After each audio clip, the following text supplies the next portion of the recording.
Hi everyone, welcome to this very channel, and on this very video I want to talk about the science of an addiction. It's important for us to note that an addiction is a chronic relapsing brain disorder characterized by repetitive act or pattern of carrying out a task. Alright, whenever the need to carry out a task or carrying out that task causes a great distress to an individual, we say that an addiction has set in. An addiction can take on different forms. It can be a sexual addiction, it can be screen addiction, it can be a social media addiction, it can be gambling addiction, it can be social addiction where the individual is dependent on other persons. It's important for us to understand how an addiction takes place and for us to get better understanding what an addict passes through.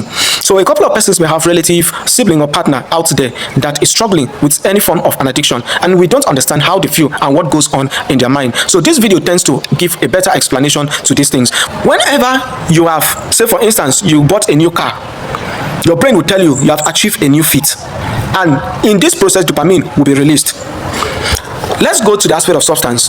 Whenever you use any form of substance, it causes this release, artificial release of dopamine that will cause artificial sense of pleasure. Do we get? So on a normal way, which has to do with survival, and when we talk about survival, as I earlier said, I'm talking about the achievement of our daily need. So whenever you achieve this daily need, you achieve, let's say, a car, or you achieve a new position, you are promoted to a new position, there will be the release of dopamine to make you feel happy for this new achievement. But in the aspect of substance, when you use it, this dopamine will be released and make you feel artificial highs, artificial pleasures. When this happens, it will now tell your goal system, which is amygdala, please give me more of this pleasurable experience. Give me more of it. I need more of this pleasurable experience. And then the amygdala, which is the aspect that takes action, it's like an executor, will make you take that action for you to get the pleasure. But what happens, which is the role of the prefrontal cortex, is that when this environment is not conducive, the environment is not conducive, say people are around there, or it is in a public space, your brain is telling you, give me this high, give me this pleasure. The prefrontal cortex will say people are around, or the substance is expensive, or the substance is not available.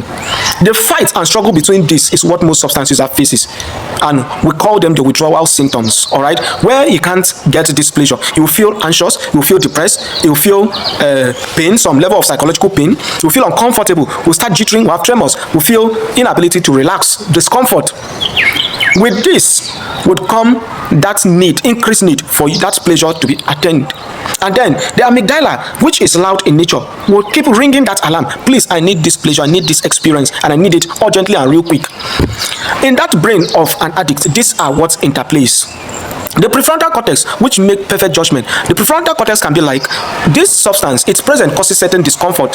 It causes you to feel uncomfortable. It causes you to feel nauseated. It causes you to feel depressed at the end, or it causes you to go naked in most instances. So please try to reduce this experience, or don't partake in this experience. But because the prefrontal cortex, in its action, it doesn't speak louder compared to the basal ganglia. The basal ganglia will hit more on the amygdala, and therefore the substance user will go back to the use of the substance.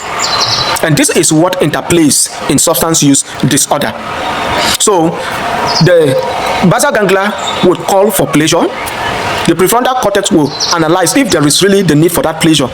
But because the basal ganglia is louder, the amygdala, which is the executor of any of the action, either from the prefrontal cortex or from that of the basal ganglia, it will respond to who speaks louder. And so you find the substance user will go back to the use of the substance. Having understood this, let's talk a bit more on the prefrontal cortex. First, the prefrontal cortex is called the stop system because it is what will help you make good judgment. It is what will tell you this experience is too much, is enough. It is what will tell you that please, the environment is not conducive. It is what will tell you the amount you are spending on the substance is becoming more. It is what will tell you that you are having a lot of bodily symptoms or psychological defects. Then the amygdala, it is the goal system. It is what will help you respond when your body is in dire need or is in danger. It is what will help you to respond. The basal ganglia is concerned with more of pleasure, lesser consequence. It doesn't have time more on the consequence. It is more of pleasure rather than consequence, while the prefrontal cortex is more of consequence rather than pleasure. Then another thing is that the basal ganglia wants things almost immediately, while the prefrontal cortex have time to analyze things. So having understood this, you now see that if the basal ganglia does not have time, does not need time, does not work with time to analyze situations, and it is louder in nature, it will take dominance over the prefrontal cortex. Hence, the substance user will go back to the use of the substance. Let me know in the comment box if it was actually useful and informative. And if you need more of this, also let me know on the comment box. I look forward to that moment where this particular channel becomes your most favorite click. For now, thank you and stay blessed.